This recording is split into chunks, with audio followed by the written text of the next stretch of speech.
Allez, on va quitter la question de l'humour en France en 2018. On va parler littérature, mais on reste sur ce thème jusqu'où notre société peut aller avec la nouvelle affaire Céline, si je puis dire. C'est en couverture de l'Obs.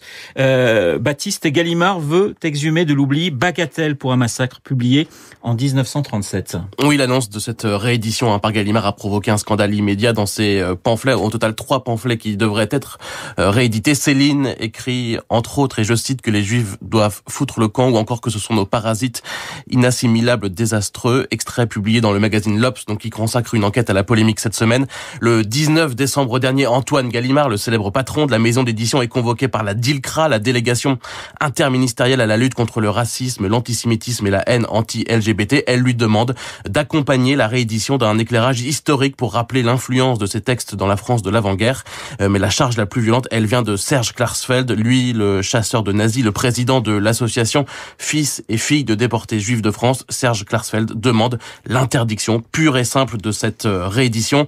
Autoriser la publication, c'est donner une respectabilité à ces textes, dit-il dans l'Obs. Et la polémique n'a cessé de grandir depuis. Oui, le magazine l'Obs toujours a compilé une série de réactions. Alors parmi ceux qui sont favorables à cette publication, on trouve Luc Ferry, que l'on connaît bien sur Radio Classique. Les interdits ne font que renforcer la paranoïa antisémite, dit-il. L'historien Pascal Horry, selon qui il faut affronter ces textes directement avec les armes de la critique scientifique. Sans cela, on aura la liberté d'Internet sans l'appareil critique.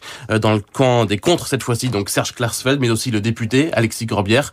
D'autres, enfin, militent pour une reprise du projet, mais par des historiens, ce à quoi s'oppose a priori Gallimard, pour qui ces pamphlets sont des œuvres littéraires et non historiques. Jean-Louis Bourlange, sur cette question...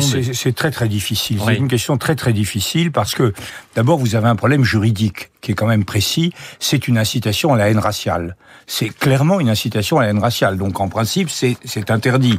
En même temps, à partir de quel moment, pour des raisons spécifiques, soit de génie, car on ne peut pas nier que, non pas ce livre, mais que l'œuvre de Céline est une œuvre géniale, que c'est un des 2 ou 3 plus grands avec Proust, un des 2 ou 3 plus grands écrivains fondateurs de la littérature moderne, à partir du moment où l'exception de génialité fait qu'on doit avoir accès. C'est vraiment difficile. Je prends un autre exemple, Hitler.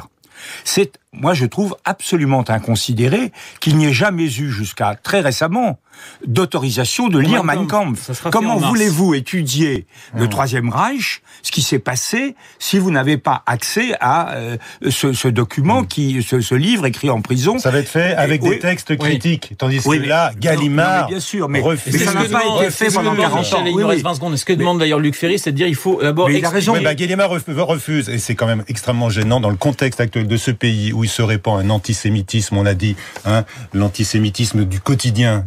Pour parler clair, ça veut dire l'antisémitisme dans les quartiers. Donner ce texte à lire sans aucune explication par ailleurs, mais même donner ce texte à lire tout court, c'est accréditer l'idée que l'antisémitisme est une opinion. Et je trouve personnellement que c'est inapproprié.